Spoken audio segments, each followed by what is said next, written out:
Et bonsoir à tous. C'est le premier objet d'une liste de 149 œuvres réclamées par la Côte d'Ivoire à la France, des vestiges de l'époque coloniale. Là, en l'occurrence, il s'agit du tambour-parleur Djidji Ayokwe, un objet sacré issu de la communauté Hatchan, un symbole de la résistance à la colonisation. La restitution intervient plus d'un siècle après le vol. Reportage TV5 Monde à Paris, Pascal Achard avec Timothée Marouzet et Luc Hortel. La signature est hautement symbolique. Les ministres françaises et ivoiriennes ont signé ce vendredi à Paris l'acte de transfert de propriété. De quoi confirmer noir sur blanc le retour imminent du tambour-parleur Djidji Ayokwe sur ses terres d'origine en Côte d'Ivoire, 110 ans après. Les aspects mémoriels et de restitution de biens culturels qu'on s'est appropriés de manière illicite devaient évidemment être restitués.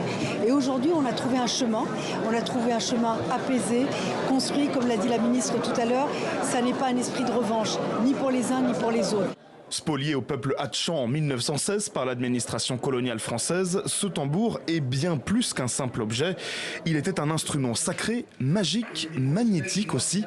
Son retour prévu dans les prochaines semaines sur le sol ivoirien est une bénédiction pour Paulin-Claude Dagneau, représentant de la communauté Hatchan. Cet objet porte en lui toute la mémoire d'un peuple. Il a été par le passé le trait d'union de la fratrie Bidjan des autochtones d'Abidjan. Il a servi à rassembler le peuple, à le protéger. Et aujourd'hui, pour nous, c'est plus qu'un instrument.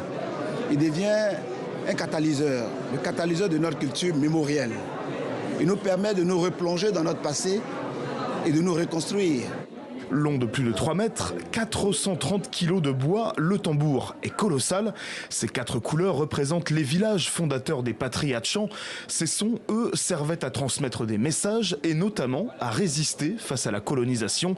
Sa restitution est le fruit d'un long processus diplomatique, politique et juridique.